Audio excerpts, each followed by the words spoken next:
Hello class, I'm sorry to not be there once again today. My son is now sick, so I get to stay home with him.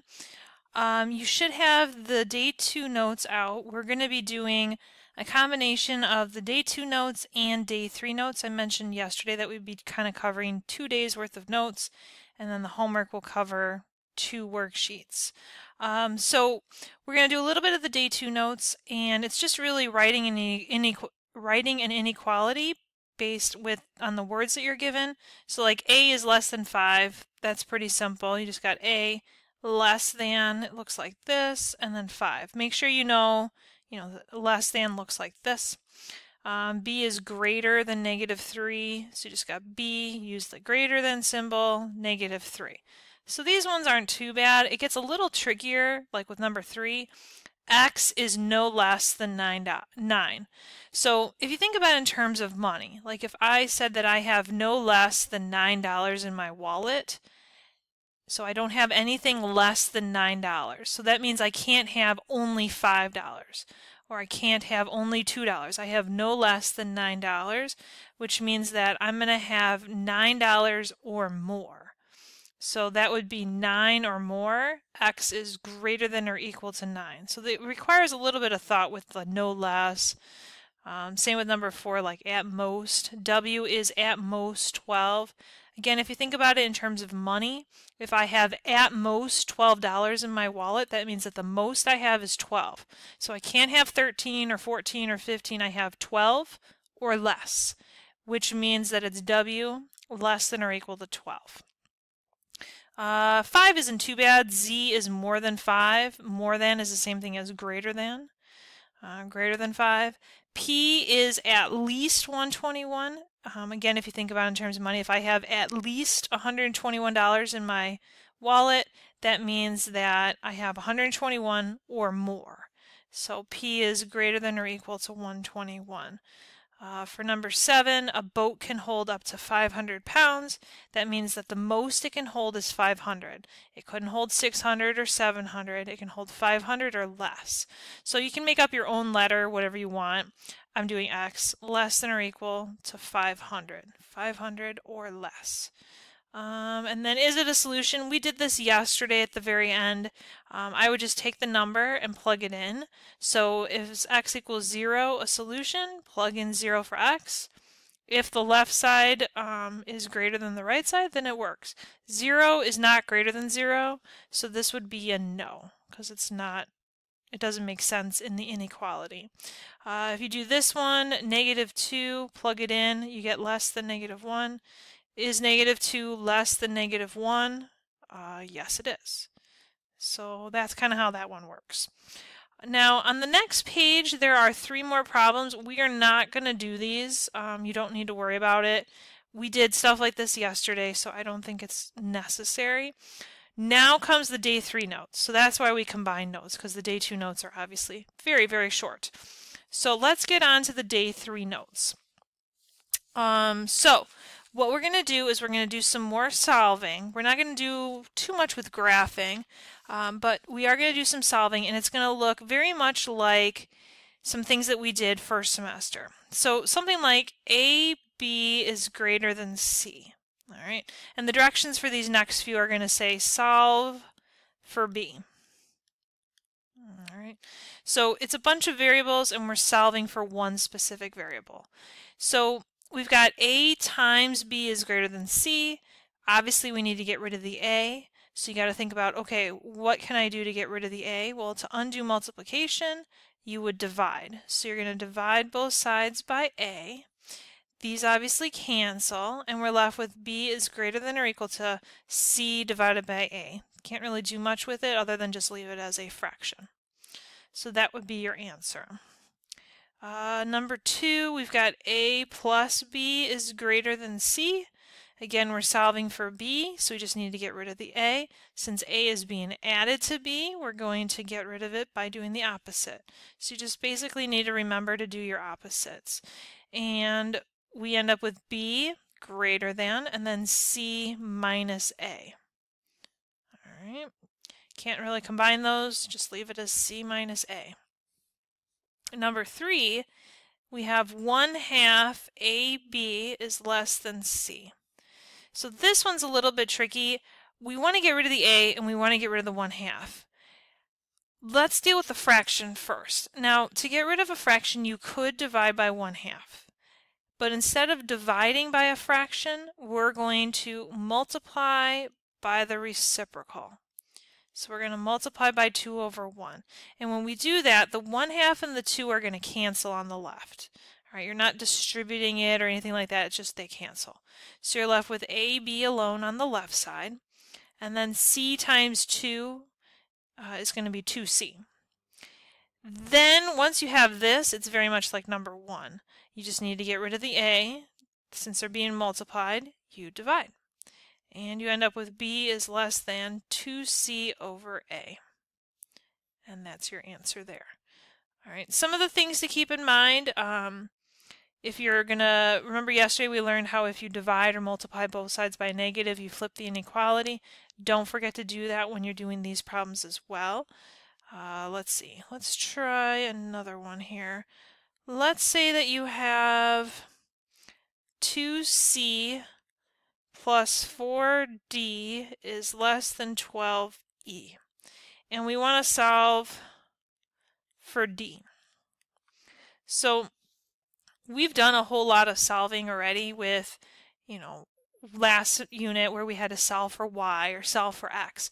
Same idea, just has an inequality instead of an equal sign. Remember that you want to do any addition or subtraction first, and then any multiplication or division second. So we need to get rid of the 2C and we need to get rid of the 4. First thing you're going to do is get rid of the 2C. Since it's being added to 4D, you're going to minus it. So we're going to minus 2C on both sides. We're left with 4D is less than 12E minus 2C. Once we have that, now we can do our division. Since it's 4 times D, we're going to divide, and make sure you divide each and every term by 4. And you'll see 12 divided by 4 is 3E, and then 2 divided by 4, that's the same thing as 1/2. And that's it. D is all by itself. And just don't forget the inequality. Let's see, what else we got here?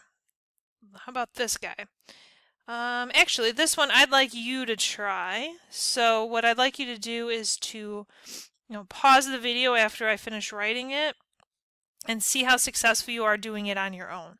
So 5x plus 6 is greater than or equal to 9z plus 16, and you're going to solve for x.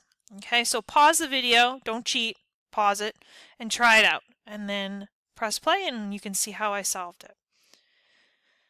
Okay, so hopefully you took the time to solve it. You should have started off by minusing 6 on both sides. You get 5x is greater than or equal to 9z plus 10, and then hopefully you divided everything by 5. All right, and when you divide everything by 5, this doesn't really reduce. You get 5/5 z plus 2. All right, x is greater than or equal to 9/5 z plus 2. And hopefully that's what you got. All right, let's do some solving for y. Solve for y. Let's say that you have negative 4y less than or equal to 8x squared minus 6x plus 2. So we want to solve for y. Really, this one's not too bad. We just got to divide everything by negative 4. All right, and watch how you reduce because it is a negative. So we got 8 divided by negative 4, that's negative 2x squared. Negative divided by a negative is a positive. 6/4 reduces to 3/2. And then 2 divided by negative 4 is negative 1/2. Now, the other thing to remember is we just divided both sides by a negative. So we need to remember to flip the inequality. All right. So that's a rule that we learned yesterday. So anytime you're dividing or multiplying both sides by negative, flip that inequality. So let's see one more here. We got negative 15x minus 5y is greater than negative 20. And so we're solving for y. Remember, you do any addition or subtraction first. So we're going to get rid of the negative 15x. We're going to do that by adding it onto both sides. And we end up with negative 5y is greater than negative 20 plus 15x. And then we can divide both sides by negative 5. Make sure you watch your negative. So this will turn into a positive 4. 15 divided by negative 5 is negative 3x. And then also, because we divided both sides by a negative, you got to flip that inequality. And so it looks like that. Okay. Let's look at one that's kind of tricky in my opinion. This one, we've got x over 4 minus 2 is greater than 10 plus x. And again, we're solving, oh, this one's totally different. This isn't a solve for y or anything like this. We're just going to solve for x. Okay, this one is kind of tricky in my opinion. It's very much like yesterday. So with this one, it's weird because we have this x over 4. This is the same thing as 1x over 4. So if you split that up, it's the same thing as 1/4 x minus 2 is greater than 10 plus x. All right, and then we got to get x on one side. Usually we move the smaller x over to the bigger x. So I'm going to minus 1/4 x. All right, because these are being combined by addition or subtraction, we're going to minus 1/4 x from both sides. We don't need to do anything with the reciprocal. 1/4 minus 1/4 is gone. And we end up with, 1 minus 1/4 is 3/4 x. All right, and then we can get rid of the 10 by minusing it. And we're going to get negative 12 is greater than 3/4 x. And then we get rid of the 3/4 by either dividing by 3/4 or multiplying by the reciprocal.